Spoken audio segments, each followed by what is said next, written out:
Olá pessoal, tudo bem? Professor Tiago de novo, fazendo hoje, ou tentando fazer, um vídeo sobre a Primeira República no Brasil. Na verdade, não vai ser vai ser mais de um, porque o tema ele é extenso e bastante complexo, tem bastante coisa para tratar, então nós não vamos ficar apenas em um vídeo, vamos fazer talvez dois ou três. Nesses vídeos, então, o primeiro, que é o que eu trago hoje, a gente vai trazer um pouco da formação da Primeira República no Brasil. Vamos também trabalhar com os fatores que levaram ao fim da monarquia.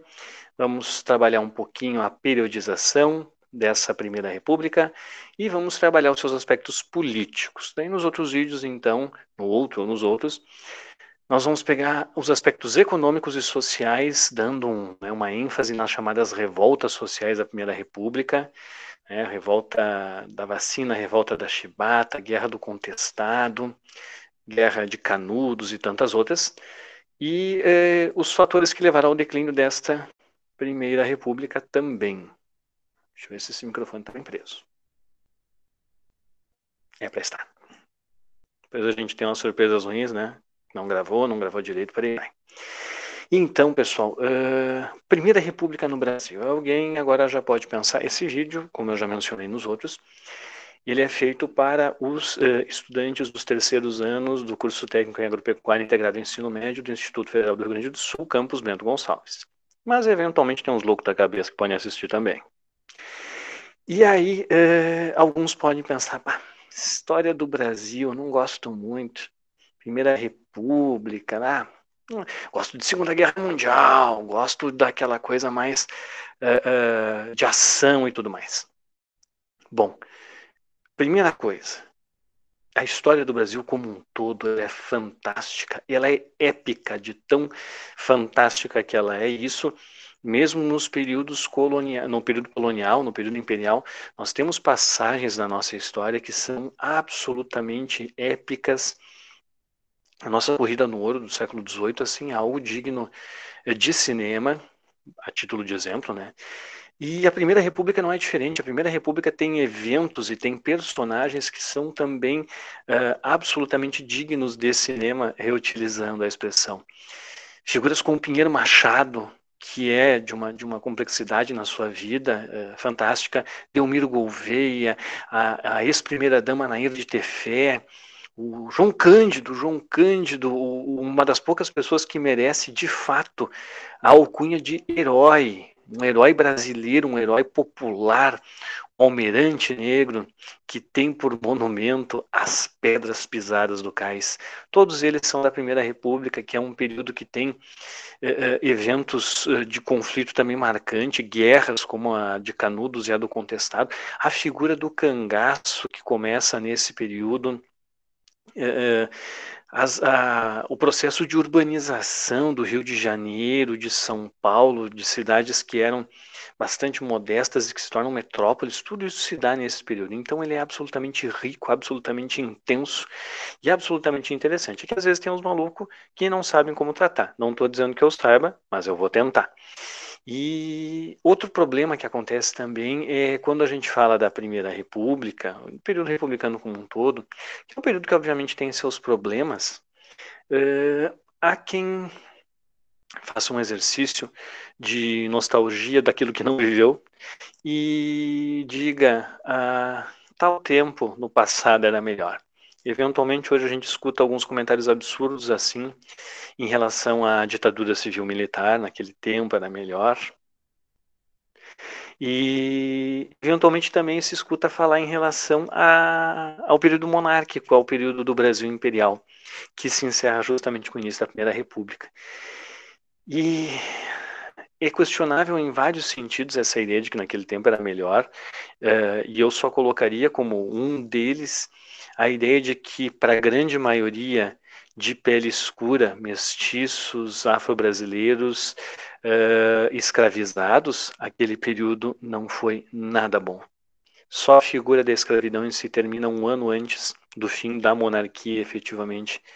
E esta escravidão não foi boa para ninguém que sofreu pela sua cor da pele o estigma social. Então, dizer que aquele período era melhor, o cara tem que estar se projetando num grande proprietário, num fidalgo, num membro da realeza brasileira, e a grande maioria não era. Sobretudo você que se projeta assim, você não seria membro dessa elite.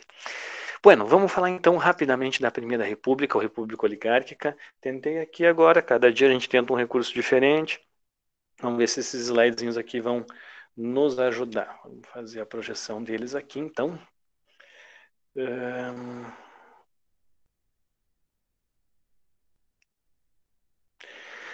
República Velha, ou Primeira República, ou República Oligárquica, ou República do Café com Leite. Por que a gente chama esse período que inicia em 1889 e vai até 1930 de Primeira República? Obviamente porque ela é a primeira. Certo, mas ela não era tratada como primeira por aqueles que a criaram no ano de 1889, posto que não havia ideia de que haveria outras. Como assim outras, Tiago?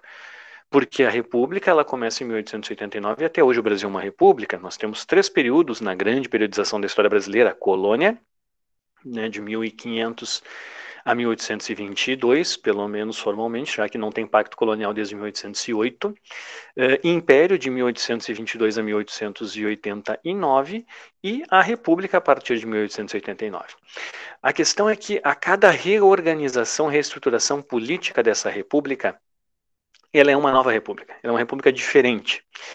Então, o que acontece? Você tem uma mudança de fato, uma mudança que acontece, né, na história em si, e que normalmente logo em seguida ela é institucionalizada, ou seja, a mudança que aconteceu efetivamente, ela vai para o papel, ela vai para o regramento e para a organização da nova organização política. E esse regramento, ele se dá na Constituição. E então o que acontece? A gente tem uma mudança de república, de regime, na verdade, e logo em seguida essa mudança ela é institucionalizada por uma Constituição. Por exemplo, a mudança do império, né, da monarquia para um regime republicano, ela acontece em 1889, nós temos uma nova Constituição em 1891, substituindo a Constituição Imperial de 1824. Termina a Primeira República em 1930 por um processo de ruptura institucional e nós vamos ter 4 anos depois uma Constituição que institucionaliza essa ruptura, o que veio depois dela, né? Seria então a partir dali a Segunda República, que teve uma vida bem curta, 3 anos.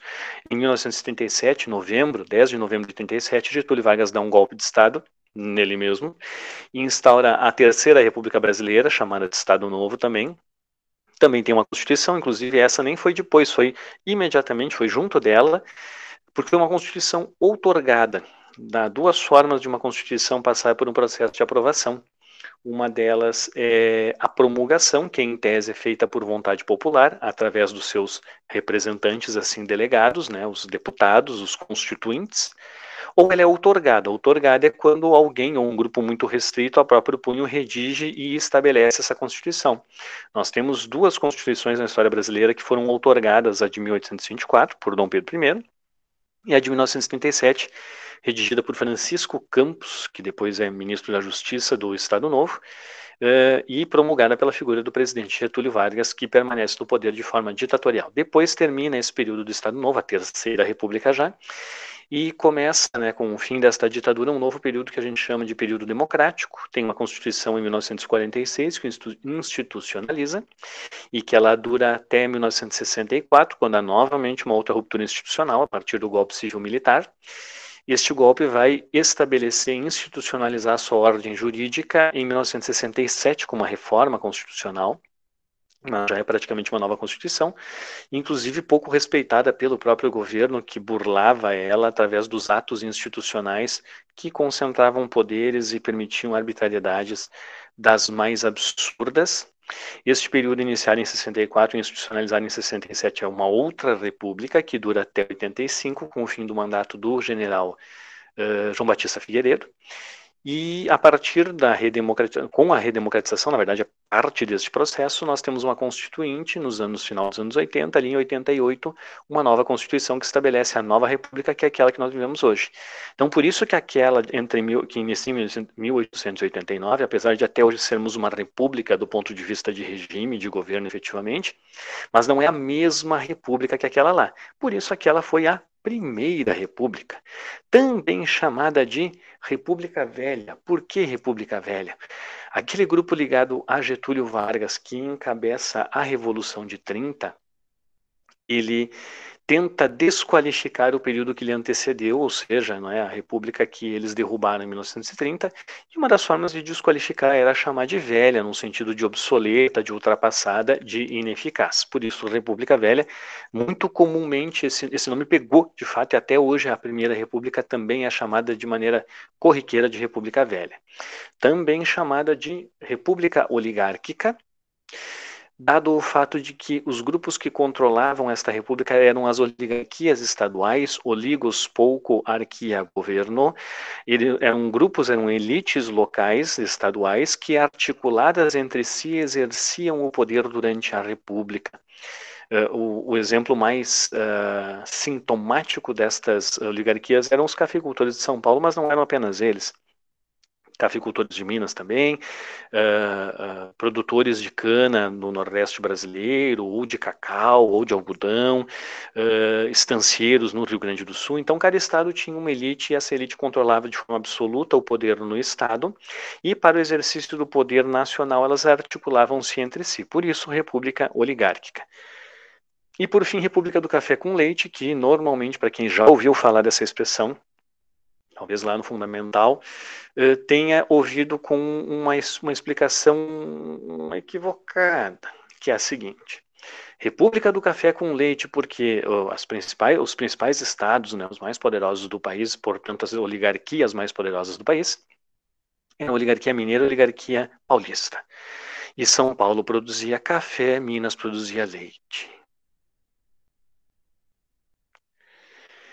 O que faz uma oligarquia ser uma elite é o fato de que ela está ligada a uma produção de grande valor agregado, via de regra agroexportadora, no caso destas oligarquias da Primeira República. São Paulo, sim, São Paulo era a principal elite brasileira, a principal oligarquia brasileira e tinha a sua fonte de riqueza no café. Agora, dizer que os mineiros produziam leite é um exercício que você acaba, né, não fazendo uma interpretação que é relativamente simples. Leite não é um produto de grande valor agregado. Não há, historicamente, um grupo que tenha se constituído em qualquer lugar quanto uma elite leiteira. Né? A produção de gado, talvez sim, permita em vários lugares que os seus produtores sejam componentes de uma elite. Agora, selo pela venda do leite como um produto de grande valor agregado não tem sentido, inclusive para essa época, final do século XIX, início do século XX, não tem muita tecnologia para fazer a conservação do leite, então você vai querer exportar leite, vai chegar coalhada, né? Então, a elite mineira, ela também é cafeicultora. A chamada Zona da Mata Mineira, que é mais ao sul, ela é semelhante em termos de aspectos produtivos e geográficos a São Paulo, e era uma região de produção de café. Então, os mineiros também eram cafeicultores. Tá, Thiago, mas então por que café com leite?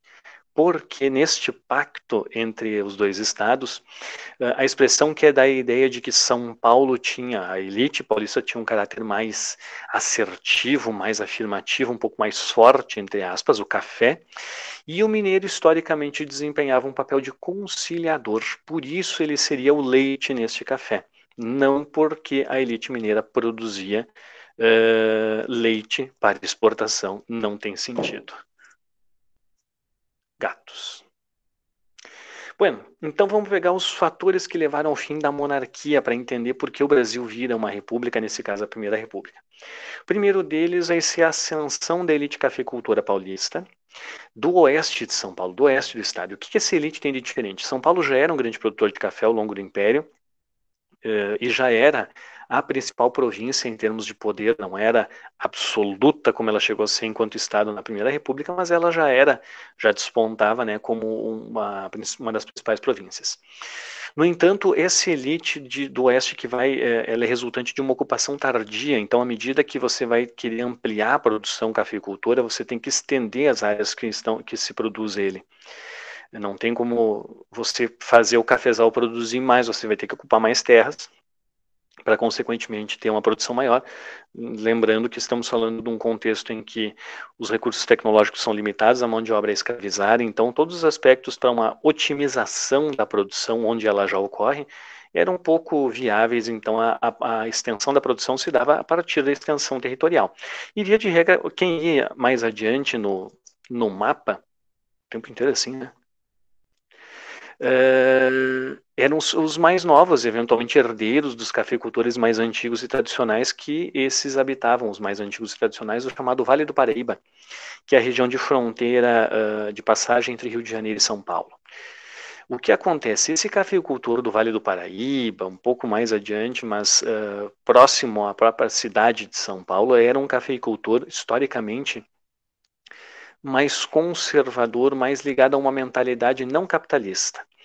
Por exemplo, se o dinheiro que ele acabava conseguindo eventualmente na venda volumosa de café, ele não tinha na sua cabeça uma mentalidade empresarial de reinvestir na produção, de ampliar, de diversificar, de fazer o lucro virar mais lucro. Ele pegava esse dinheiro e ele comprava um título de nobreza. Era mais importante do que o lucro em si, o status. Isso é uma mentalidade que a gente chama de nobiliárquica, né? Muito semelhante à figura das nobrezas europeias do antigo regime, né? Então, que não tem ainda a mentalidade capitalista. E os seus herdeiros, com o tempo, né, indo em direção ao Oeste Paulista, eles vão desenvolvendo uma mentalidade mais contemporânea para aquele momento, né? Então mais empresarial. E essa mentalidade empresarial que objetiva uma maximização do lucro, que entende que a mão de obra escrava não é um bom negócio para gerar lucratividade, ela é contraproducente nesse sentido, ela não gera inclusive mercado consumidor, enfim, aspectos básicos de um pensamento mais capitalista, que no Brasil ainda era muito incipiente. Essa elite, então, ela vai entrar em desacordo com o governo imperial, com a figura da monarquia. Por quê? Porque essa monarquia ela é justamente aquilo que sustenta aquela mentalidade do cafeicultor do Vale do Paraíba. Ela está intrinsecamente ligada a esse cafeicultor, a esse grupo. Ela é anti-industrialista, a monarquia, ela é anti-industrialista, ela é mantenedora da escravidão. Alguém pode dizer, mas Tiago, a princesa Isabel era abolicionista, o imperador Dom Pedro II não gostava da ideia de escravos. Individualmente eles podiam ter até algum nível de crítica, algum nível. Mas institucionalmente no exercício das suas funções, o próprio imperador, ele nunca fez nada efetivo contra a escravidão, inclusive, convenientemente, ele está ausente do país quando da assinatura da Lei Áurea que extingue a escravidão no Brasil. Porque ele sabia que a galera que se identificava com ele era uma galera ligada à escravidão, por isso ele precisava ter esse jogo de cintura. O fato é que os cafeicultores do Oeste Paulista, essa geração mais jovem, com mentalidade empresarial, cedo percebe, né, na segunda metade do século XIX, que não tem condições de conciliar os seus interesses com a monarquia. Fundam o Partido Republicano, em 1870, se não me engano, Partido Republicano Paulista, e desde então, né, vão trabalhando para que o regime republicano fosse instaurado no Brasil. Então, o primeiro aspecto, e não é pouca coisa, porque essa elite é uma elite bastante poderosa em termos financeiros, econômicos, e que vai se tornar também em termos políticos. Primeiro aspecto, então, a ascensão da elite cafeicultora do Oeste Paulista. O segundo elemento é a insatisfação do exército.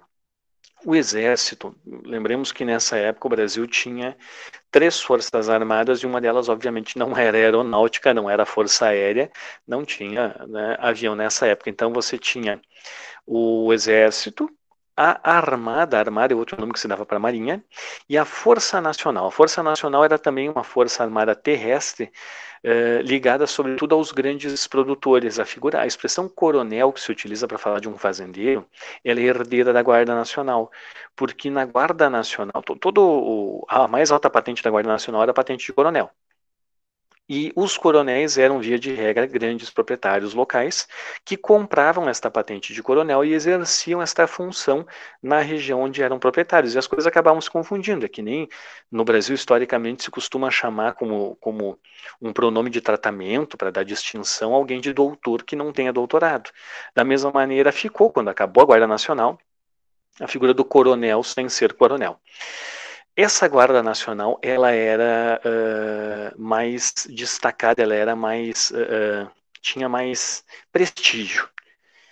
Da mesma maneira que a Marinha. A Marinha, sim, era a força armada mais prestigiada. O oficialato da Marinha, os almirantes, esses eram tidos como uma alta elite. E o Exército não. O Exército ele era bastante desprestigiado, visto como uma força armada de segunda grandeza, via de regra para setores médios urbanos, ou aquele filho enjeitado do grande proprietário, que não dava certo em nada, botava no Exército lá para virar um oficial de segunda patente. Então, historicamente, esse exército já vem sendo desprestigiado pelo contexto imperial, não só pelo governo, mas pela sociedade que este governo acaba mantendo. Para somar isso, vem outros dois elementos. O primeiro deles, entre 1864 e 1870, o exército brasileiro participa da Guerra do Paraguai, destruidora, absurda, toda guerra é absurda, né? Toda guerra é uma estupidez humana, e a Guerra do Paraguai não foi diferente, ela foi praticamente um genocídio, né, sobre a população paraguaia. E o exército brasileiro, ao entrar nesta guerra, e foi ele o exército que mais participou em termos numéricos, ele entra em contato com os outros exércitos que são de regimes republicanos.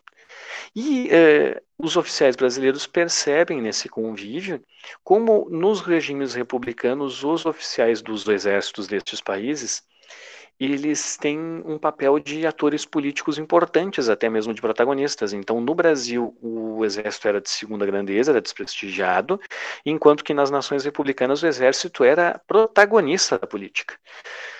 O caso brasileiro é tão contrário a isto que oficiais do exército não podiam se manifestar publicamente, por exemplo, na imprensa. E aí vem o terceiro elemento. Na década de 1880, eu não vou me recordar que ou quais oficiais se manifestaram publicamente acerca de algum assunto num jornal e foram punidos. E isso levou à chamada questão militar, que foi justamente uma expressão do descontentamento das Forças Armadas na medida em que achavam que poderiam e deveriam se pronunciar e poder se manifestar, mas o regime imperial mantinha a proibição. Então o exército também chega lá na década de 1880 bastante insatisfeito com a monarquia, porque ela mantém essa situação, é ela que vai manter a Marinha como a grande força armada, a situação de desprestígio do exército, a proibição da manifestação dos oficiais. Tudo isso está associado à monarquia.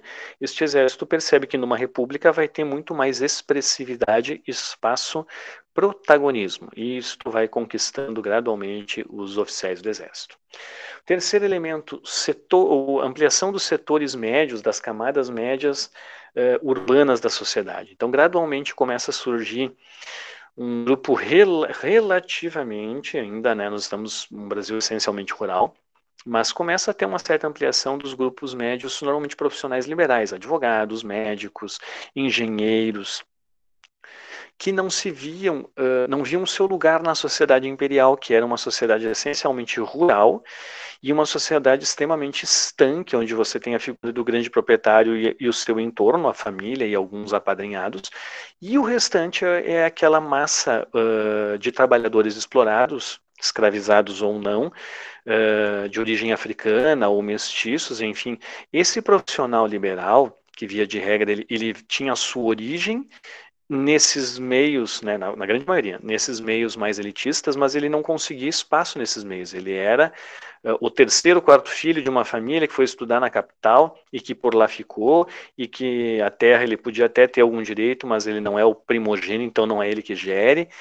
E isto faz com que ele se sinta bastante sem espaço nessa sociedade. Então, projetos de uma sociedade que seja mais diversificada agradam a esses setores, e a monarquia não apontava nesse sentido de forma alguma, ela era essencialmente conservadora dentro desses aspectos tradicionais da sociedade brasileira. Bueno, além disso, tem mais três elementos. O desejo das elites provinciais de maior autonomia, e aí é interessante notar o seguinte, esse desejo ele não é novidade, as revoltas regenciais foram um exemplo disso, então as elites locais sempre foram desejosas de autonomia, mas eventualmente elas se submetiam para a manutenção da ordem, como foi o caso a partir da própria ascensão do imperador Dom Pedro II ao trono, 1814, né, por um golpe, o golpe da maioridade. Ele só podia ser imperador com 18 anos, com 14 anos ele ascende ao trono brasileiro para apaziguar a situação das várias revoltas regenciais. E aí, diante dessa ameaça à integridade territorial brasileira, essas elites, durante um tempo, elas permitiram, né, elas aceitaram uma condição de que o governo central tivesse uma concentração maior de poder, mas por volta da década de 1870, 1880, esse risco de uma desintegração territorial já não era factível, já não era perceptível. E agora essas elites voltam a querer um pouco mais de autonomia, sem verem nesta autonomia um risco para uma desintegração brasileira, coisa que obviamente o governo imperial não aceitava. Enfim, a estrutura imperial era essencialmente centralizadora geograficamente na corte, né? Corte é a expressão que se usa para falar da capital de um reino ou de um império, no nosso caso, na época, o Rio de Janeiro. Era uma concentração geográfica e também era uma concentração pessoal na figura do imperador, na figura do seu entorno. Ainda que ele não concentrasse poderes de maneira absolutista, ele tinha mecanismos para um exercício de poder muito intenso. Era o chamado poder moderador, para quem lembra lá das aulinhas sobre império, né? A Constituição de 1824 estabelece 4 poderes: executivo, que não era exercido pelo imperador e sim pelo Conselho de Ministros e o seu presidente, uma espécie de primeiro-ministro, o judiciário, o legislativo e o moderador, que era um poder acima dos outros 3, mas que era exercido muito pontualmente pelo imperador, que deixava a máquina girar. Mas se ele quisesse, ele podia autarquicamente definir alguma coisa, a Constituição lhe conferia esse poder. E era algo que também não agradava a essas elites provinciais. Por fim, os 2 últimos, e aí eles são muito importantes. O primeiro é a deterioração do sistema escravista. Porque a monarquia foi o regime adotado no Brasil, diferente do resto da América Latina, que nos seus processos de independência os países adotam regimes republicanos. A monarquia foi adotada no Brasil por 2 razões básicas. O grupo que articulou para a independência brasileira ocorrer, que foi a elite do Centro-Sul brasileiro, a elite latifundiária e escravista, ela queria justamente isso, a manutenção da ordem. O grande receio desta elite é que o processo de ruptura da ex-colônia, o Brasil já não era mais colônia desde 1808, né, com o fim do Pacto Colonial, e desde 1815 era inclusive Reino Unido a Portugal. E a Revolução Liberal do Porto, a partir de 1820, em Portugal, queria transformar o Brasil novamente em colônia, diante dessa ameaça que a elite do Centro-Sul brasileiro decide pela ruptura. Mas havia um receio que essa ruptura com a antiga metrópole resultasse em desintegração territorial, né, em fragmentação, como no caso do restante da América Espanhola, e em uma instabilidade política, uma disputa de poder entre lideranças que abalasse a ordem e ameaçasse, consequentemente, o regime de trabalho escravo. Esse é o ponto fundamental. A ideia de manter a monarquia era com isto, e não era qualquer monarquia, era uma monarquia em que o monarca era o filho do rei da nação com a qual você fazia a ruptura. Por quê? Porque esta figura, querendo ou não, ela detinha um grau de legitimidade para o exercício do poder que ninguém mais tinha. Então, na separação entre Brasil e Portugal, se eventualmente você tivesse lá um cafeicultor, um grande proprietário, um senhor de escravos que se propusesse como, não, eu vou ser o presidente, ou qualquer outro nome que você deseje usar, ele sofreria imediatamente algum tipo de contestação. Por que você e não eu? Eu também sou rico, sou proprietário, sou senhor de escravos, eu também sou bambambam. Por que você e não eu? Então, ficou claro para essa elite que era necessário alguém que tivesse legitimidade para o exercício do poder, de maneira a manter as províncias distantes ligadas a um governo central, da mesma maneira, o mesmo raciocínio, a elite lá do Ceará. Por que cargas d'água eu vou me submeter ao Rio de Janeiro como eu me submeti a Lisboa? Eu vou querer então minha independência. Era um risco, e as revoltas regenciais são expressão disso, que essa elite do Centro-Sul quis evitar. Então, a escolha de um regime monárquico era para 2 coisas essencialmente: manter a integridade territorial e manter o sistema escravista. Ao longo da segunda metade do século XIX, esse sistema foi entrando em franca deterioração. É interessante, parêntese, tem tempo, sempre tem tempo. Este país que nós vivemos é um país que entre os seus vários problemas, um deles é a absoluta falta de respeito pela lei. Por todos. Nós, tem que apontar o dedo. E a sociedade brasileira, de maneira canalha e cretina, ela historicamente participou, os governos, né, assinavam, mas a sociedade dava respaldo a isso, a uma série de tratados que vinham estabelecendo o fim do tráfico humano atlântico de trabalhadores escravizados, de seres humanos escravizados, desde o início do século XIX, 1807, 1808, 1810, com a independência, 1826, se não me engano, 1831. Todos esses anos teve acordos e legislações assinados pelo governo brasileiro dizendo que não haveria mais tráfico de escravos, de africanos escravizados. Só que este tráfico só vai acabar efetivamente com mais uma lei em 1850. Até então, todas essas leis, elas foram feitas e não foram efetivadas, elas não foram colocadas na prática.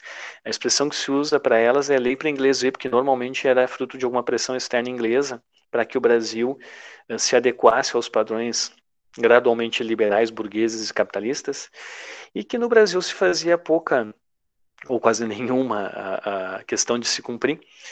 Né? Então, várias leis foram assinadas. E, efetivamente, o sistema começa a entrar na sua franca deterioração a partir de 1850, fim do tráfico efetivamente. Depois vem uma série de outras legislações complementares, então a Lei do Ventre Livre, em 1871, a Lei dos Sexagenários, até chegar na Lei Áurea, em 1888.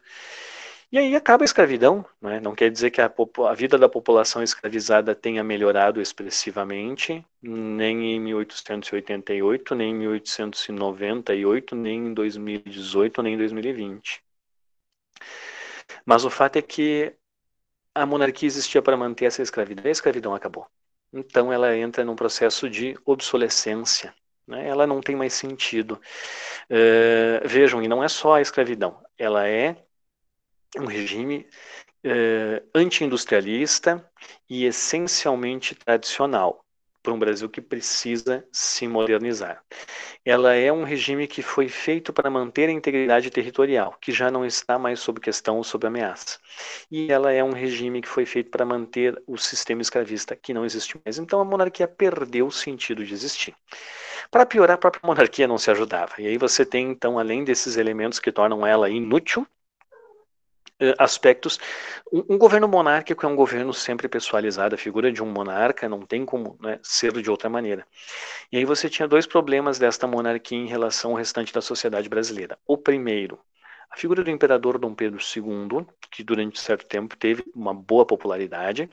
Hoje costuma-se inclusive dizer que, né, ele no próprio momento da sua derrubada tinha muita popularidade, a população não queria o fim da monarquia, mas não é bem assim. Já havia naquele momento uma espécie de opinião predominante de que o imperador já estava velho para o exercício do poder. Ele já era visto como, de certa maneira, um pouco incapacitado para o exercício do poder. Inclusive, ele já vinha com cada vez mais frequência indo para a Europa e deixando a princesa Isabel como regente, ou seja, como quem exerce o poder moderador, para tratar da saúde, diabetes, coisa e tal. Então a população já via que o imperador já não estava dando mais conta do recado.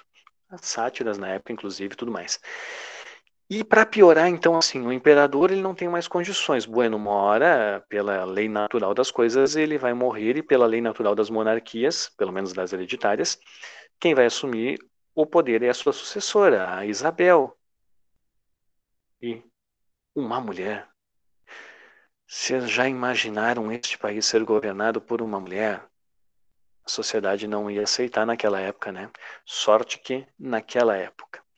Então havia também um patriarcalismo estrutural, havia e há na sociedade brasileira, que fazia com que o horizonte de um reinado da princesa Isabel também não fosse, né, se viesse a reinar a imperatriz Isabel, não fosse visto com bons olhos. Então a monarquia também, ela já está com seus limites ali, ela está já caindo de maduro, e o que vai acontecer lá na noite do dia 15 de novembro de 1889, com a chamada Proclamação da República. A Proclamação da República, ela é um golpe de Estado. O que é um golpe de Estado? Um golpe de Estado é quando você tem uma ruptura do jogo político dentro, ou melhor, fora daquilo que está programado no próprio jogo. Ou seja, você tem uma passagem de um exercício de poder, seja por um indivíduo ou na forma de poder, que não está programada. Então, numa monarquia que é hereditária, se você não segue essa regra hereditária, você está fazendo um golpe. Via de regra, é uma expressão que cabe mais a regimes republicanos, e ela é criada a partir do francês coup d'état, mas a ideia é em regimes institucionalizados. Não tem sentido, por exemplo, a monarquia absolutista você falar em golpe, ainda que tem três palacianos e tudo mais. Esse microfone balança, né? Enfim, foi um golpe de Estado porque ele rompe com uma ordem institucional estabelecida e estabelece outra em seu lugar. E o faz pela força, não quer dizer necessariamente que você tenha lá uma guerra civil ou algo assim, mas se faz efetivamente pela força, não por acaso o exército está ali. Mas um golpe de Estado, normalmente, via de regra, ele vai ter que contar com um aspecto de força ou de poder político, mas também com um aspecto de poder econômico. E nesse golpe de Estado, o poder político, ou a força política é do exército, a força econômica é da elite cafeicultora paulista. Por isso que a gente utiliza essa ideia de que é uma junção do exército mais os cafeicultores. Ele vai ser deflagrado no dia 15 de novembro de 1889, e aí é que se tem um cuidado, porque eventualmente alguém pode ter lido aí alguns livros bem escritos, mas que não tem o rigor histórico da análise histórica e acabam ficando, né, ao falar do ano de 1889, acabam ficando na superficialidade dos fatos e se atendo às personagens e às suas especificidades ou peculiaridades. De forma a parecer que a República não teria acontecido no Brasil se aquele cara que a proclamou, que é um militar chamado Deodoro da Fonseca, não estivesse envolto numa rede de intrigas na qual ele encabeça uma quartelada. Já é um golpe, mas é um golpe que derruba um gabinete de um primeiro-ministro, do Visconde de Ouro Preto, se não me engano, mas não derruba a monarquia.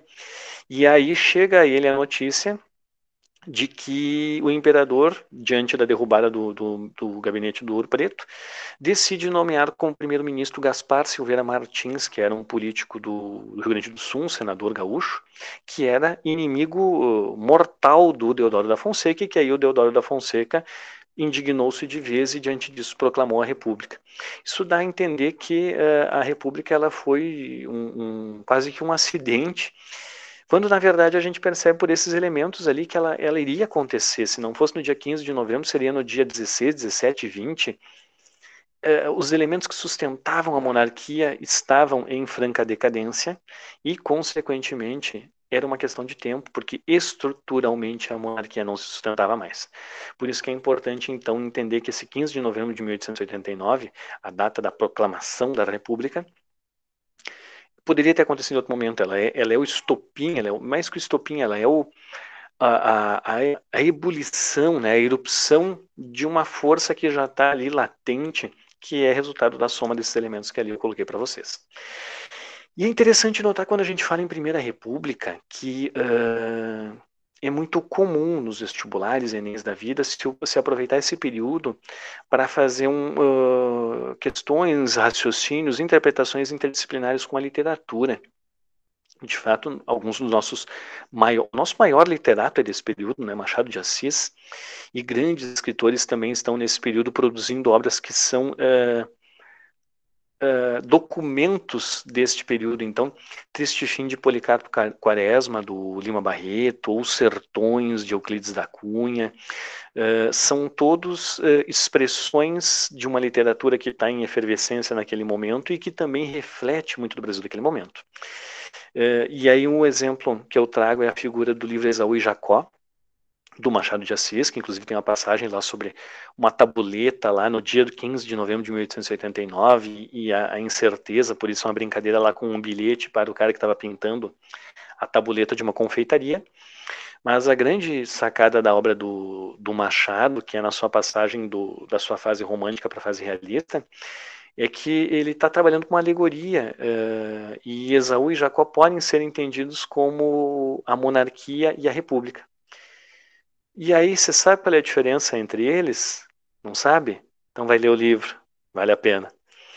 E também a expressão ali, os bestializados. Um historiador, esse historiador de ofício, um grande historiador chamado José Murilo de Carvalho, ele é um estudioso desse período, inclusive, e ele faz uma obra sobre a proclamação da República, sobre o período republicano na sua fase inicial, e ele utiliza como título essa expressão que ele retira de um jornal da época em que a notícia descrevia, mais ou menos assim, eu não vou trazer ela literalmente, mas ela descrevia que a população assistiu à parada militar, não estava entendendo muito bem o que estava acontecendo no dia 15 de novembro de 1889, e então assistiu aquilo tudo bestializado, ou seja, besta, atônita, sem reação.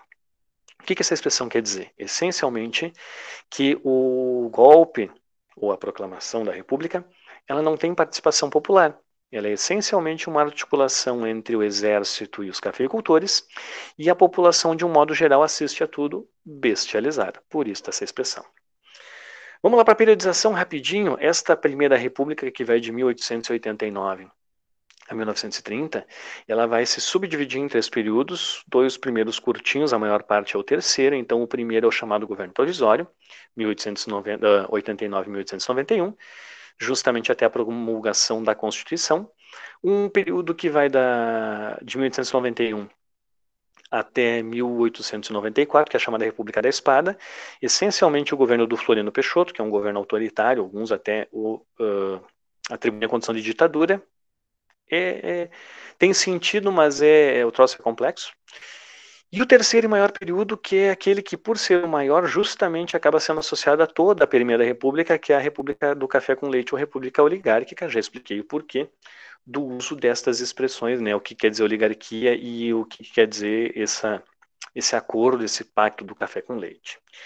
Vamos pegar rapidinho, então, o governo provisório e a Constituição de 1891, a República da Espada, e lá na República Oligárquica eu pego os aspectos políticos que a orientam, e aí a gente encerra esse videozinho para não ficar longo, porque ele já está longo. O relógio ali está me olhando. Então, acontecimentos principais desse governo provisório. Primeira coisa, as províncias transformam-se em estados. O que isso significa? Província, você pega um país, né, um estado-nação, e subdivide ele em unidades. Você pega o Uruguai, por exemplo, as subdivisões se chamam departamentos. Na Argentina se chamam províncias, no Brasil se chamam estados, nos Estados Unidos se chamam estados também. Na França acho que é departamento. E o que acontece?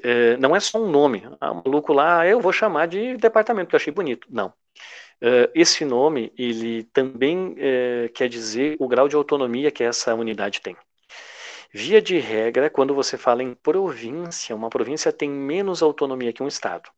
Então, no Brasil Império, na monarquia, como havia menor autonomia dos governos locais, essas unidades se chamavam províncias. A província de São Pedro do Rio Grande do Sul, a província de São Paulo. E as elites desses lugares tinham, consequentemente, menos poder, e mais poder tinha o poder central. Poder, né? Quando você transforma em estado, e o grande modelo, né, disso é os Estados Unidos da América, devem ter escutado uma moto, né? Hoje o Elis, ajuda aí, pô. Cadê o isolamento acústico? Seus incompetentes. O grande modelo é os Estados Unidos da América, e é justamente a ideia de estados que se unem em torno de uma, isso aí quem está anotando tem que anotar. Federação. Essa é a expressão fundamental. Quando eu transformo províncias em estados, eu transformo essas unidades em unidades da federação. Quem já preencheu algum documento? UF, Unidade Federativa, Unidade da Federação. Esse é um conceito fundamental, é a palavra que marca a Primeira República, tem duas, a primeira está vindo agora, que é federalismo. Federalismo é quando você tem uma autonomia muito grande das unidades, a exemplo dos Estados Unidos da América, em que os estados, as unidades, têm muita autonomia em relação ao governo central. Por exemplo, pegando um caso bem sintomático, pena de morte.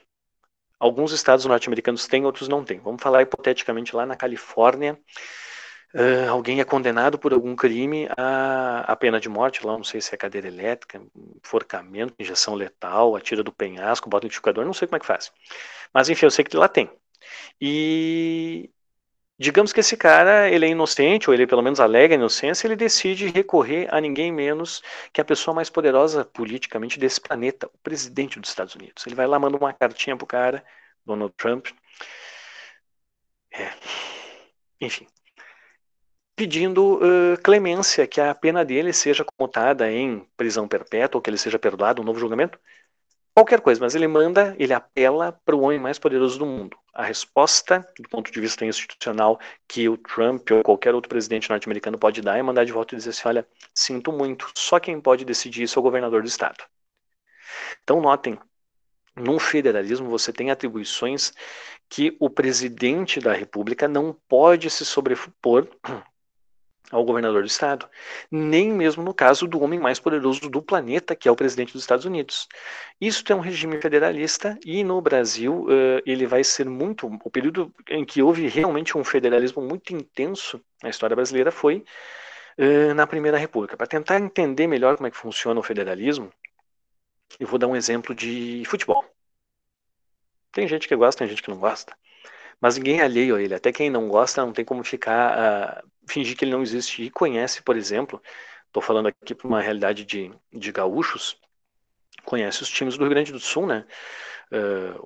Times, né, de absoluta altíssima qualidade, como o Grêmio de Futebol Porto Alegrense, ou times meia boca, como aquele outro lá que tem na região lá na beira do rio lá. Enfim, tem vários clubes, né? Tem vários times. E o que acontece? Cada um desses times, cada um desses clubes, eles são uma unidade. Então, eles têm autonomia para gerir o seu caixa, para gerir o seu plantel. Então, eles que vão decidir se eles vão contratar jogador A ou jogador B, quanto eles vão pagar, quanto vão deixar de pagar, onde é que é o seu estádio, como é que vão cuidar da grama. É problema deles. Um clube não tem gerência sobre o que o outro vai fazer. No entanto, esses clubes têm um interesse em comum, que é jogar. Um clube não tem sentido se ele não jogar. E via de regra você organiza competições para que os clubes possam se enfrentar. Para fazer essas competições, esses clubes se organizam em torno de uma federação.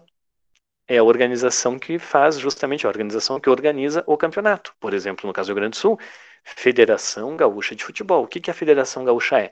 É o órgão que articula as várias unidades, que nesse caso são os clubes, em torno de um interesse comum, que é o campeonato. Mas assim, a federação, que em tese está acima dos clubes, ela manda no campeonato. O que não diz respeito ao campeonato não diz respeito à federação. Então mantém-se a autonomia do clube. O clube joga aquele campeonato, o clube participa, mas o clube ele vai manter a sua autonomia e a federação tem limites do seu poder. E o presidente da federação, seja ela gaúcha ou qualquer outra federação, ele não tem condições de estabelecer algumas coisas para o presidente do Grêmio, do Internacional. Essa é a ideia de federação, então de uma autonomia muito grande das partes que se articulam de maneira federativa por algum interesse ou objetivo comum. Quando você tem a transformação em estados, é justamente isso, é você adotar um regime federalista. O Brasil hoje, em tese, é uma federação, mas é uma federação, República Federativa do Brasil, né? Com muito menos autonomia por parte dos estados do que uma federação efetiva pressupõe. Inclusive, a Primeira República, o Brasil, é uma federação e o nome é Estados Unidos do Brasil, com um Z, porque era a grafia da época. Também há a convocação de uma constituinte, ou seja, né, um grupo que vai estabelecer uma nova ordem legal, um novo ordenamento jurídico, que trabalha ao longo, né, de 1890 até chegar à assinatura do documento em 1891. Vão ter dentro dessa constituinte basicamente 3 grupos que vão disputar pelo projeto que vai se impor na Constituição. O primeiro grupo é o chamado grupo liberal, que é justamente o que defende uma maior autonomia das províncias, que defende um federalismo maior. Esse grupo liberal ele é encabeçado, ele tem à frente os cafeicultores paulistas, não apenas eles, mas eles mais à frente, Prudente de Moraes, Campos Sales. Tem um segundo grupo, que é chamado de positivista, Tem esse nome pela influência da corrente de pensamento positivista francesa, né, via Benjamin Constant, que era um militar, e de fato quem estava à frente desse grupo, do segundo grupo, eram militares principalmente, além de uma parte da oligarquia gaúcha, na figura do Júlio de Castilhos, que queriam um governo mais centralizado, mais autoritário. E um terceiro grupo eram os chamados jacobinos, que era uma corrente que tentava fazer um ordenamento um pouco mais, não sei se a palavra efetivamente é democrático, mas com uma participação maior da população, não chega a ser da população, né, mais humilde, mas pelo menos das classes médias na política brasileira. E por isso já era visto como absolutamente radical em relação aos projetos que se tinha, então esse grupo vai ser chamado de jacobino. O grupo jacobino e o grupo positivista não vão conseguir se impor, então a Constituição brasileira, que vai ser promulgada no ano seguinte, em 1891, vai essencialmente ser reflexo do projeto liberal dos cafeicultores paulistas articulados com as oligarquias locais. Vai se ter também nesse período do governo provisório a separação entre Estado e Igreja, né? Ou seja, nós temos a partir de então um Estado laico. Algumas pessoas até hoje não se convenceram nisso, mas o Brasil é e precisa ser um Estado laico, e com o advento da República, a Igreja, que até então desempenhava um papel de parte do Estado, na medida em que documentos que oficializavam o nascimento de alguém era a certidão de batismo, né? Os registros hoje de caráter civil eram religiosos, né? Certidão de batismo, certidão de casamento. A Igreja ela tinha uma dimensão meio cartorial, e o padre também, né, desempenhava uma espécie de função de funcionário público. E com a República isso acaba, né? Então você tem o registro civil, certidão de nascimento e tudo mais. E isso, obviamente, vai gerar um descontentamento muito grande na Igreja em relação ao governo republicano. Ela não via com bons olhos o governo republicano e sempre que pôde ela deu uma cutucadinha, ela deu uma batida ali, né? E, por fim, o período do governo provisório é um período de crise econômica, perdão, que vai ficar conhecida como encilhamento. O que era o encilhamento? Encilhamento foi uma política econômica fracassada levada à frente por Rui Barbosa.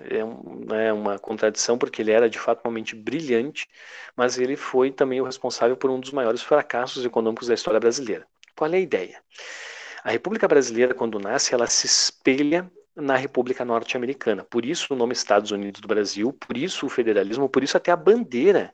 Durante 4 dias, entre 1889, entre 15 de novembro de 1889 e 19 de novembro do mesmo ano, ela é uma cópia da bandeira norte-americana, né? As listas em verde e amarelo, as estrelas brancas num fundo azul, né, na numeração dos estados brasileiros. E isso não é propriamente um complexo de viralatismo, mas era uma ideia assim de que queremos ser tal como esta nação, porque ela era referência de república no mundo. Alguns até hoje ainda é. E nesse sentido, então, se fez o mesmo raciocínio do ponto de vista econômico. Então, bueno, por que esse país é esta, né, nação tão pujante economicamente? Por causa da industrialização. Bueno, bora industrializar também. Né, já diverge da política anti-industrialista do governo imperial, e era um diagnóstico assim, o império, a monarquia travou tanto a industrialização no Brasil que agora era necessário recuperar o tempo perdido. E a ideia tida pelo Rui Barbosa para recuperar esse tempo perdido foi estimular o crédito para a criação de empresas, sobretudo de indústrias. Crédito este fornecido pelo governo. O que acontecia? As empresas, então, pediam crédito para serem criadas, retiravam crédito junto ao governo, e muitas delas já iam, dada a sua ideia de que seriam empresas bem-sucedidas, elas iam negociar os seus papéis na Bolsa de Valores. Então, olha, minha empresa vai ser grande, eu estou aqui chamando sócio, vamos investir na minha empresa. E isso levou a uma corrida especulativa muito intensa, porque muitas das empresas que eram compradas e negociadas, elas nem sequer chegaram a ser criadas. E em um belo momento alguém percebia só um pouquinho. Essa empresa, em tese, ela vale X bastante, mas ela sequer existe, ela não tem capital, ela não tem sede, ela não tem corpo de trabalhadores. E aí as pessoas se assustavam e vendiam os papéis dessa empresa. O que, consequentemente, fazia com que ela fosse à falência, sem sequer ter iniciado as atividades, e aquele cara que pediu um empréstimo para o governo, né, o crédito, não tinha como pagar, né? E isso gera, então, uma crise absurda. E o governo, inclusive, para estimular esse crédito, ele fez a pior sandice possível, ele imprime papel moeda. E esse papel moeda sem lastro ele vai gerar uma crise inflacionária que bate muito no bolso do trabalhador, né, do trabalhador mais humilde, da camada da população mais humilde. Então, teve efeitos terríveis. O nome encilhamento ele se dá porque lá na Bolsa de Valores, onde havia essa negociação dos papéis das empresas, a barulheira que se tinha na época, dizem, lembrava o barulho intenso que se tinha no Jockey Club do Rio de Janeiro quando do encilhamento dos cavalos para as corridas. Pelo menos essa é a expressão que a versão se consolidou. Se de fato é isso ou não, não vem ao caso. O importante é que, historicamente, quando falou encilhamento, você não vai falar de corrida de jockey, não. Você vai falar da política industrialista e inflacionária que fracassou no início da República, no período do governo provisório. Então, quando a Constituinte ela termina os seus trabalhos, ela elege como presidente o Deodoro e como vice o Floriano. Então, os governantes provisórios passam a ser governantes legítimos, mas eles já têm esse problema. Então, uma crise econômica de grande volume para lidar. Antes de desenrolar um pouco dessa crise, como é que ela vai levar ao Floriano ao poder, vamos dar uma olhadinha na Constituição de 1891, aprovada então naquele ano. Ela, como eu disse, ela estabelece como grande valor o federalismo.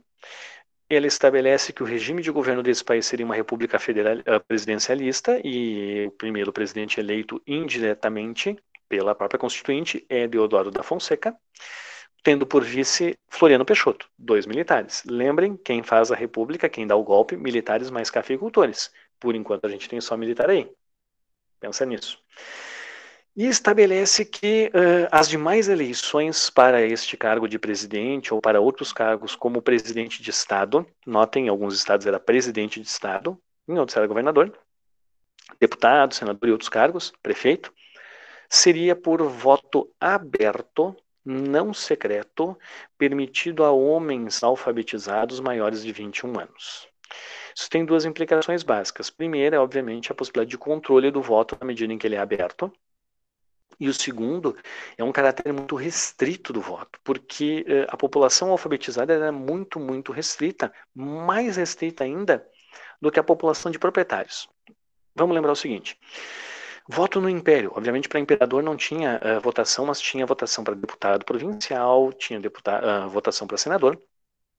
E para votar no Império, o voto, o sufrágio é outro nome que se dá a voto, ele era censitário, ou seja, ele era estabelecido de acordo com um censo, né? A expressão censo, obviamente, deve ser de domínio de vocês, no qual você verificava a questão de renda. Mais especificamente, a renda era, para essa questão, medida por uma quantidade X de terras que possibilitasse uma produção de uma quantidade X de mandioca. Por isso, se brincava que era a Constituição da mandioca, né, a lei da mandioca, algo assim. Pensar que, recentemente, brincadeiras também em relação à mandioca foram feitas.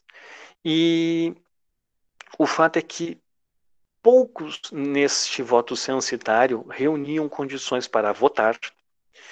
E, se não me engano, me falha a memória agora, né, ela anda tão grande quanto meu cabelo, para ser votado, para se candidatar, o indivíduo teria que ter 3 vezes mais aquela condição lá, né, financeira, para ser eleitor. Então, pouquíssimos votavam, pouquíssimos mais ainda eram os que podiam ser votados.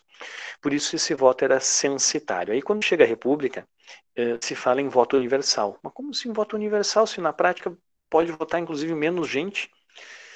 Mas ele não é estabelecido por censo, ele vai ser estabelecido por uma condição objetiva que é aprovada ali no momento do exercício do voto. Afinal de contas, a alfabetização, no momento de votar ali e assinar, o indivíduo poderia provar, então ele não tinha necessidade de comprovar algum tipo de condição financeira. A ideia de que ele não é mais censitário está associada a esta perspectiva, de que não é mais uma condição financeira. Mesmo que ele seja mais limitado ainda, mulheres só vão votar em 1934, e não são todas. Os alfabetizados só a partir da década de 60, não alfabetizados só a partir da década de 60, e logo em seguida vem golpe e restrições novamente. Então o voto sempre foi limitado no Brasil. Eventualmente você pode achar lá uma expressão numa prova, porque a República instaura o voto universal, e tu fica naquela, né, o sufrágio universal, e é pega ratão ou não é. No ponto de vista, não vai ser pega ratão, provavelmente não, se a questão não vier também explicando o que ela entende por universal, porque a expressão se usa como contraposição ao censitário do Império. Não quer dizer que este voto universal ele seja de fato mais abrangente do que o voto censitário do Império, mas ele não é estabelecido por censo, ok? Então esse é o elemento básico e esse voto censitário, esse voto aberto, ele vai ser a base para a estrutura política brasileira que a gente vai ver depois. Vamos entender um pouquinho rapidamente da República da Espada.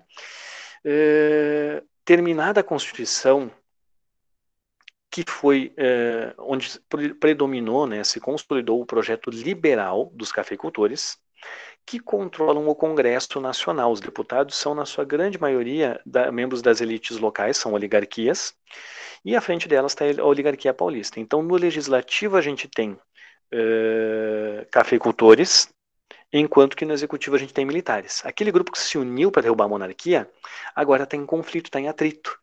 Cada um querendo exercer o poder. Tu veja, atrito entre poderes, né? Que é incomum. Isto vai fazer com que o Deodoro, ele, enfim, não suporte lidar com esses atritos, mas a crise econômica, né, do encilhamento, ele renuncia. Renuncia e quem assume é o Floriano. Em tese, como eles foram eleitos por votação indireta há pouco tempo, o Floriano tinha que ter chamado novas eleições, não tinha decorrido 2 anos do mandato. Mas o Floriano botou na conta dele o tempo do governo provisório e vai dizer não tem que chamar eleição nenhuma de novo, eu que governo. Então ele já começou com um caráter um pouco mais autoritário e foi combatido durante boa parte do seu governo. Há quem diga, há quem atribua ao Floriano a condição de ditador pelo exercício autoritário do poder, porque os movimentos de contestação ao poder foram reprimidos com bastante violência. O que não é uma novidade na história brasileira e o que permite, né, de fato, dizer que ele exerceu um autoritarismo muito intenso. Mas é interessante notar que os mecanismos institucionais eles estavam em funcionamento. Então também é passível de polêmica a ideia de que o período da República da Espada foi efetivamente uma ditadura, pelo menos plena, mas ela trouxe traços autoritários bem marcantes na figura do Floriano Peixoto, né, alagoano, né, nascido em Alagoas, o único presidente alagoano da história brasileira. E durante esse período, então, o que nós temos de fato mais marcante, além desse autoritarismo, são duas revoltas, duas contestações. A principal delas, em relação ao Floriano, é a revolta da Armada. Lembrem, a Armada é marinha. E a Armada ou Marinha era a força militar prestigiada no Império, que consequentemente se via desprestigiada na República. O governo republicano era permeado por militares do Exército e a Marinha não tinha participação. Então a Marinha ela se revolta, né, algumas embarcações bombardeiam o Rio de Janeiro, entre aspas, sequestram o Rio de Janeiro. O Floriano consegue articular uma resistência, compra navios correndo, dos Estados Unidos, inclusive, uma esquadra. Os norte-americanos queriam se livrar, tudo navio velho, escangalhado, mas que se prestaram, e aí os comandantes dessa revolta, né, aqueles que não se entregaram, fugiram para a região da Ilha do Desterro, no sul do Brasil. Lá tentaram articular mais uma vez, Nossa Senhora do Desterro, né, tentaram articular mais uma vez a revolta, contaram com certo apoio da população local, mas a revolta foi debelada, ou seja, foi contida, foi eliminada pelo governo do Floriano, que inclusive, para dar um recado para a população lá da ilha de Nossa Senhora do Desterro, decidiu rebatizar a ilha, né? A ilha que era uma cidade, e aí decidiu chamar esta cidade, né, de Cidade de Floriano, Polis, Cidade, Floriano, né, o nome do presidente. Então, Florianópolis, que era o lugar dessa antiga ilha de Nossa Senhora do Desterro, foi onde teve o último evento da Revolta da Armada, que o governo floriano consegue suprimir. E teve também a Revolta Federalista no Rio Grande do Sul, uma intensa guerra civil, aquela entre Maragatos e Pica-Paus, né, entre lenço vermelho e lenço branco. Isto foi um gato. Sai daqui, pentelha! Que foi muito intensa e que vai ter desdobramentos além do Rio Grande do Sul, vai atingir Paraná, Santa Catarina, vai envolver de certa maneira um pouco o governo floriano, mas ela não vai ser tão ameaçadora para o governo floriano. Mas em nível local, Ela foi absolutamente sangrenta, né? Ela foi uma das piores, mais brutais guerras civis da história brasileira, tanto no aspecto da degola, que foi o tipo de execução mais utilizado, mas também na quantidade de mortos que acabou tendo. Ô, equipe técnica, tu veio aqui para ajudar ou para atrapalhar? Pentelha. De um modo geral, o que acontece? O governo Floriano ele é um governo curto, marcado por autoritarismo, por contestações armadas contra ele, que ele consegue debelar, que ele consegue conter, que ele consegue suprimir. Mas ele tem pretensões de se manter no poder e também não vai conseguir isso aí. De fato, a partir do fim do governo Floriano, tem eleições e quem vence é ninguém menos do que o líder da oligarquia paulista, que é o Prudente de Moraes. Com ele tem início a chamada República Oligárquica, ou República do Café com Leite. O que é esta República Oligárquica ou do Café com Leite? É justamente o período em que esses grupos, essas elites locais estaduais, exercem efetivamente o poder. O exército agora ele vai de novo para um segundo plano, não como no tempo do Império, mas o exercício do poder de fato agora, o poder econômico e o poder político se juntam na figura dos cafeicultores. As principais oligarquias desse período, dos 20 estados que havia no Brasil, havia alguns que não tinham expressão política, né, muito grande, mas dentre os que tinham se destaca como, acima de todos ali, o nosso top 5, né, São Paulo, à frente, seguido de perto por Minas, parece a narração lá do grid de largada ou lá da classificação do campeonato, né? Então, São Paulo em primeiro lugar, seguido de perto por Minas. Mais duas oligarquias do Nordeste brasileiro que estão em decadência, mas ainda são importantes, porque na época do Império foram muito importantes, que eram a da Bahia e a de Pernambuco. E havia uma oligarquia em ascensão, que era pouco expressiva no tempo do Império, pelo menos durante a maior parte dele. No finalzinho começa a ganhar expressão, e durante a República aí ela ganha projeção legal, que é a oligarquia do Rio Grande do Sul. Essas oligarquias, para serem importantes, elas tinham que reunir três aspectos, basicamente. Primeiro deles, poder econômico, e aí São Paulo e Minas, né, vão muito adiante. Esse era o aspecto mais frágil da oligarquia gaúcha, porque no caso da oligarquia do Rio Grande do Sul, a produção econômica era voltada para o mercado interno, então ela não é de grande valor agregado, ela não é agroexportadora, não é o charque mais, mas ainda assim é uma produção voltada para o mercado interno. Só que aquilo que é ruim, entre aspas, depois vai ser positivo, porque quando vem a crise de 29 e derruba as economias agroexportadoras, a do Rio Grande do Sul vai sofrer menos. Sofre também, obviamente, mas vai sofrer menos justamente por não ter um caráter agroexportador. Segundo elemento importante, força militar. Com a autonomia dada pela Constituição, os estados vão constituindo forças policiais locais muito fortes.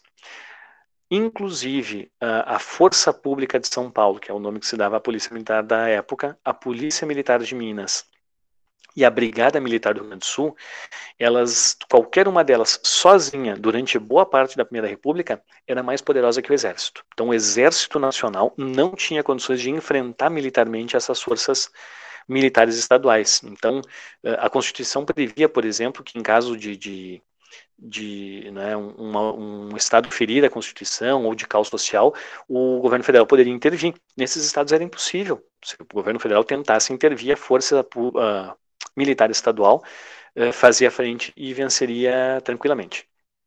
E é interessante notar que, no caso do Rio Grande do Sul, pelo menos até onde eu sei, por estudos, havia com bastante frequência escaramuças, né, ou seja, pequenos conflitos localizados entre forças do Exército e forças da Brigada Militar, disputando poder, disputando influência e tudo mais. Então, poder econômico, poder militar e o poder político, o capital político, que nesse caso era em muitos aspectos a capacidade eleitoral. Então, o Estado ele tinha que ser populoso para ter muito voto e o seu peso político na balança nacional também pesar, mas não bastava só o aspecto populacional, ele era importante, mas lembrem, o voto ele está condicionado à alfabetização. Então, era importante também que houvesse uma população cada vez mais alfabetizada. E esse é um dos elementos que vai ajudar um pouco o Rio Grande do Sul a ganhar proeminência durante a Primeira República. De maneira limitada, né? o analfabetismo ainda era, lá na década de 50, quando vem a figura do Brizola e as escolas rurais, ainda era, né, um grande problema no Rio Grande do Sul. Mas ainda assim, nesse período, ele vai diminuir, com isso vai aumentar a projeção política deste Estado na federação. É importante notar que durante esse período da República Oligárquica, a estrutura que vai permitir o exercício de poder por essas oligarquias são os chamados partidos republicanos. Não havia partidos nacionais. Cada estado tinha um PR, um partido republicano. Partido Republicano Paulista, PRP, Partido Republicano Mineiro, PRM, Partido Republicano Rio-Grandense, PRR. E esses partidos, localmente, eles exerciam o poder de maneira absoluta, né, eles não encontravam resistência. Então, para você fazer parte do governo, você tinha que fazer parte do partido. Né? E, ao mesmo tempo, nacionalmente, o exercício do poder ele era resultado da articulação entre eles. Então, o chamado Pacto Café com Leite é justamente isso. É uma articulação entre o PRM e o PRP, para que eles eventualmente se revezassem, né? O candidato, o último presidente, se fosse mineiro, apoiaria a candidatura de um paulista e vice-versa à presidência da República. E, por fim, a figura do próprio Pacto Café com Leite, como eu mencionei agora, né, lembrando que esse pacto ele é um acordo para revezamento na presidência, ele não advém da ideia dos mineiros serem grandes produtores de leite, lembrem disso, e ele é o topo de uma série de acordos, tem 3 acordos políticos, nessa ordem mesmo, vamos pensar verticalmente, que vão orientar a política no Brasil durante a Primeira República. Então, para o exercício, para chegar na presidência, o Pacto Café com Leite, que não era absoluto, ele tinha falhas, ele tinha que eventualmente passar por novos ajustes entre políticos mineiros e paulistas, a ponto de, por exemplo, ele vai começar a funcionar de fato a partir ali da passagem do Campos Salles, que era paulista, para perdão, do Rodrigues Alves, que era paulista, é o terceiro presidente civil, para o Afonso Pena, que era mineiro. Então, você começa, tem 3 paulistas, Prudente de Moraes, Campos Salles, Rodrigues Alves, e aí vem um mineiro, que é o Afonso Pena. O Afonso Pena morre no final do seu mandato, quem assume é um carioca, um fluminense, chamado Nilo Peçanha, outra figura digna de filme, cara, a história da vida dele é fantástica. E depois quem assume é um gaúcho, Hermes da Fonseca, militar, não é mineiro, não é paulista. Ele está dentro do Pacto Café com Leite, ele vem em convergência a ele, mas não é mineiro, não é gaúcho. Depois vai ter Epitácio Pessoa, que é paraibano, entre 18 e 22. Então, não é um pacto, aquela coisa linearzinha, o mineiro, paulista, até chegar lá em Washington Luiz, derruba o paulista e acaba. Não, ele tinha altos e baixos. Logo abaixo, então, lá em cima, logo abaixo dessa política do café com leite, nós temos a chamada política dos governadores. O que era esta política? Como mencionei há pouco, o Brasil tinha 20 estados, se não me engano, pode ser que falhe a memória. Desses 20 estados, você tem ali 5 grandes, né, o top 5 que eu mencionei, São Paulo, Minas, Bahia, Pernambuco e Rio Grande do Sul. E os outros 15, eles não têm condições de fazer frente ao governo federal. Então, eventualmente, o governo federal poderia, se fosse do seu interesse, usar do exército para intervir nesses estados de acordo, né, com a sua vontade. Que, na maioria das vezes, não era uma vontade muito idônea, digamos assim. Então, o que acontecia? Isso era uma estratégia, era um mecanismo de pressão nos governadores dos estados menores. A exemplo, sei lá, Sergipe, Santa Catarina, Mato Grosso, falando de estados que não eram, né, não tinham oligarquias expressivas como as que eu mencionei primeiro. Então, a presidência da República fazia um acordo com estas oligarquias locais. Porque a presidência, mesmo que o mineiro e o paulista fizessem lá o acordo do Pacto Café com Leite, eles precisam de voto. O pacto do café com leite era para escolher o candidato. Agora, para ser eleito, ele precisa de voto. E aí que tá, os votos vinham dos estados. Então, o presidente ele fazia um acordo com os governadores ou presidentes de estados.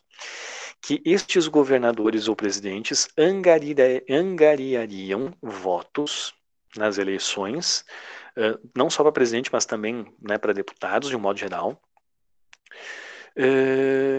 que permitissem ao governo governar sem problemas. Então, os governadores, por exemplo, o governador lá do Paraná, do Rio Grande do Sul, de Santa Catarina, localmente ele conseguia articular que os deputados eleitos por este Estado, quando no Legislativo, na Câmara de Deputados, aprovassem o que o governo mandasse e elegessem o candidato à presidência escolhido por mineiros e paulistas. Em contrapartida, como compensação por esses votos, esse governador ele não teria problemas com o governo federal, ou seja, localmente é ele que manda. O governo federal não irá intervir, garante que ele lá, localmente, regionalmente, ele é o senhor do poder. Então é uma relação de interdependência, porque se de um lado o governo federal, na maioria dos estados, pode intervir, do outro ele não consegue governar se ele não tiver esse apoio político que é obtido a partir dos votos e dos deputados estaduais eleitos nos estados. Então é uma política de interdependência. Só que tudo isso só vai funcionar na figura a partir do coronelismo, que é o nosso terceiro elemento. Então, pacto do café com leite, política dos governadores, coronelismo. Eu disse antes que tem duas palavras fundamentais para entender a Primeira República. A primeira é federalismo, a segunda é coronelismo. E aí vem um exercício fundamental que é desconstituir uma ideia que a gente tem, vinda de séries de TV, de novelas, de um arquétipo, de uma alegoria do coronel como aquela figura de um senhor que é dono de tudo e de todos, que manda do jeito que quer, que faz e desfaz, e se não obedecer, manda matar, e manda matar duas vezes para mostrar quem é que manda mesmo. Não. Isto... Havia, evidentemente, a figura de proprietários de terra que exerciam o poder de maneira violenta, mas o sistema coronelista ele não se assenta na violência como regra. Ele comporta a violência física coercitiva, mas a lógica dele é outra. Como é que ele funciona? Então, vocês imaginem um Brasil que é rural. Primeira coisa, um Brasil em que a cidade é exceção, o campo é regra. A maioria mora no campo. Inclusive, a população urbana brasileira só ultrapassa a rural nas décadas de 60 para 70 ali. Então, imagine, estamos falando na década de 1910, 20, 30. Nesses lugares, então, você tem no campo grandes propriedades, na sua maioria, pelo menos. E você tem lá poucos grandes proprietários e muitas pessoas vivendo nessas terras, trabalhando para eles. Digamos que um desses caras que trabalha lá se chama Tiago, trabalha lá nas terras de um coronel X.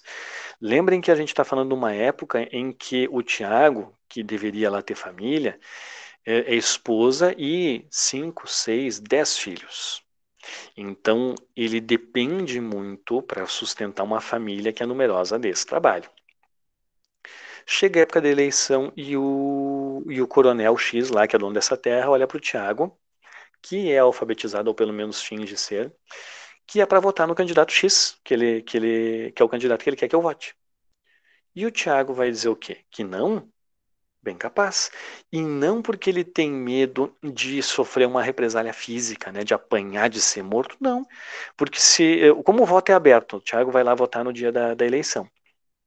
E uma vez chegando a notícia para este coronel, né, para este grande proprietário, que o Tiago não votou no candidato que ele orientou, ele só vai dizer para o Tiago, pega a tua família e some das minhas terras. Notem, um monte de filho, mulher e ele sem sustento. Imagina o risco que esse cara corre. Esse cara vai botar o sustento dele a risco, né? Por uma eleição que na cabeça dele não mudava nada, independente de quem que ele ia mudar ou não, a vida dele era aquele trabalho na terra. Era ali que estava o sustento dele, o cotidiano dele, ele ia morrer daquela maneira, o horizonte dele era muito limitado. Para piorar, alguém pode dizer, não, mas ele podia votar, ele pegava as coisas dele e ia embora e ia para a terra de um outro grande proprietário, de um outro coronel. O coronel agora Y. Que olhar, Thiago, tu quer vir trabalhar para mim? Por quê? Eu sei que tu trabalhava lá pro Coronel X. Ah, não, eu não votei no candidato dele. Cara de confiança você, né? Não quero. Vaza. Então esse sistema fazia com que não havia terra devoluta que o indivíduo pudesse ocupar, nem tão pouco por ocupação, só pela compra, terra devoluta, e ninguém, um pequeno trabalhador rural não tinha condições de obter terra, de comprar terra, então ele dependia de trabalhar na terra de um grande proprietário, e por isso mesmo ele ia se submeter ao candidato que esse grande proprietário dissesse. Então a violência aí está nessa dependência, na dependência da sobrevivência material. O indivíduo ele está tão limitado plantado no seu horizonte que ele vai fazer o que o coronel disser sem que seja necessário que este coronel lhe aponte uma arma, porque a sua sobrevivência dos seus filhos e da sua família está na obediência a isso. Ele é parte daquele curral. A violência era um aspecto de exceção. Acontecia também, mas era um aspecto de exceção. E é importante lembrar também que para tornar essa relação um pouco mais amena, essa dependência tão cruel, a violência maior está aí. É uma violência que existe historicamente no Brasil. Havia um dos grandes elementos do coronelismo eram as relações de compadrio. Então, lá dos 10 filhos que o Tiago tinha, o coronel X, votei no candidato dele, eu permaneço na terra, ok? O candidato X, o coronel X, ele era padrinho de 2, 3. Então, o momento em que alguém é padrinho do meu filho, o que ele é meu? Ele é meu compadre. Imagina só, eu, borra-botas, semi-analfabeto, sem os dentes, sem cabelo. Não vou entrar na descrição física, né? Mas, enfim, eu, um trabalhador simples e humilde, eu sou compadre do coronel. Sou quase da família. Então, entende? Isso mexe no imaginário das pessoas e é um elemento de cooptação bem importante, que vai fazer com que o coronelismo funcione muito bem durante toda a República Velha.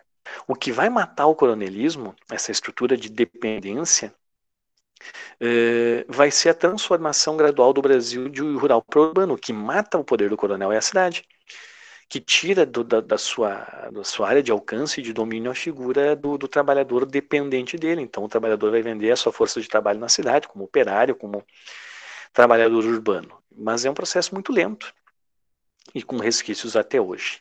Então, são esses 3 elementos da política brasileira nesse período. Lá no topo do esquema político, o Pacto Café com Leite, no meio a política dos governadores, e tudo está sustentado pelo coronelismo, porque todos os demais acordos só funcionavam com o voto. E quem conseguia o voto era o coronel. Só que esse coronel, por sua vez, se ele rachasse com o presidente do Estado, por exemplo, o presidente do Estado poderia ir lá e tirar os agregados, não, os aliados políticos do coronel da delegacia, do cargo de juiz, do cargo de prefeito, enfim. Então, o coronel conseguia votos para o governador, por exemplo, e este governador, em troca, conseguia para o coronel que a delegacia, o cargo de delegado, fosse ocupado por um parente ou por um aliado, que o cargo de juiz fosse também, e assim vai. Uma série de cargos e de facilidades que estabelecia entre todos, desde o cara que exercia a presidência da República, que era um coronel também, até o coronel lá no interior do Rio Grande do Sul, na Barra do Quaraí, eles eram interdependentes em maior ou menor medida. A essência de todo esse edifício era a interdependência. Se eventualmente alguma coisa nele falhasse, inclusive, o que acontecia? Havia um órgão chamado Comissão Verificadora de Poderes, que era um órgão presidido pelo vice-presidente do Senado. Este órgão era o órgão que, após as eleições, ele conferia se houve fraude ou não. E, na verdade, o que esse órgão fazia era a fraude. Então, chegavam as listas de candidatos eleitos a essa comissão, né, no Rio de Janeiro. Durante muito tempo ela foi controlada pelo Pinheiro Machado, que eu falei no início do vídeo, e essa comissão, ao seu critério, ela estabelecia, bom, fulano teve fraude, fulano não teve, e ia arriscando e eliminando aqueles candidatos que não eram do seu lado, né, fazendo com que não houvesse qualquer possibilidade de uma oposição estadual ou federal conseguir algum tipo de expressão política, alegando fraude. E aí, não havia, por exemplo, justiça eleitoral na época, o candidato de oposição que foi lá eleito no voto, mas que a comissão impugnou a eleição dele, ele recorria a quem? Ao governo. E o governo era justamente quem controlava a comissão. Consequentemente, você tem então uma situação de profunda fraude, né? A fraude ela permeia todo esse acordo, desde o Pacto Café com Leite até o coronelismo, tem como seu grande mecanismo a Comissão Verificadora de Poderes e vai deixar com que a política brasileira ela seja marcada por um intenso elitismo, ou seja, só os grandes coronéis, os grandes proprietários, com exceção de alguns poucos profissionais liberais normalmente ligados a uma família de oligarcas, né? e também por um profundo situacionismo, ou seja, não havia dentro das regras do jogo possibilidade de uma oposição chegar ao poder, de vencer o governo, porque o governo controlava as eleições, e por esse acordo político que ia ter por base lá o coronelismo, você retroalimentava ele constantemente. É por isso que lá em 30 ocorre a Revolução de 30, ou seja, o Vargas, por exemplo, ele foi candidato a presidente na eleição de 30. A gente vai ver isso lá em outro vídeo, né? Mas já antecipando um pouco, então na eleição de 30, para ver o tamanho da fraude, o Vargas no Rio Grande do Sul, estado que ele controla, ganha 99% dos votos. E em São Paulo ele ganha 1%. Né? Então, é claro que não havia condições de quem não controlasse a máquina como um todo de vencer. E aí você vai para a ruptura institucional. Nesse caso, foi chamada de Revolução de 30, que foi também um golpe. Mas isso a gente vai ver mais adiante. Então, o que a gente viu neste vídeo? Os elementos, né, por que a gente chama de Primeira República, ou de República Velha, ou de República Oligárquica, ou de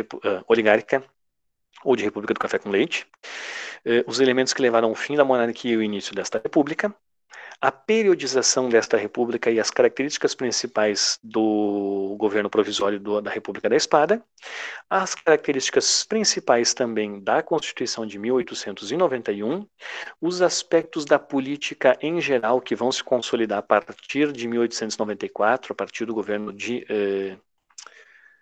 Prudente de Moraes, depois Campos Salles, Rodrigues Alves, Afonso Pena, né, Hermes da Fonseca, e aí vão década de 1910, 20 adentro. E, por fim, os dois elementos fundamentais, e aí eu quero encerrar o vídeo com essa fala. Falou em Primeira República, tem que vir à cabeça federalismo, federalismo igual autonomia dos estados em relação ao governo central, não é soberania, não é fragmentação política, mas é uma grande autonomia. Então, federalismo e coronelismo, lembrando que a relação coronelista é uma relação marcada pela dependência mais do que pela violência, marcada por, possibilitada pela essência, essencialmente por pelo Brasil ser rural ainda, né?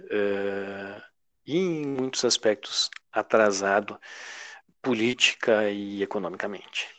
Pessoal, era isso aí.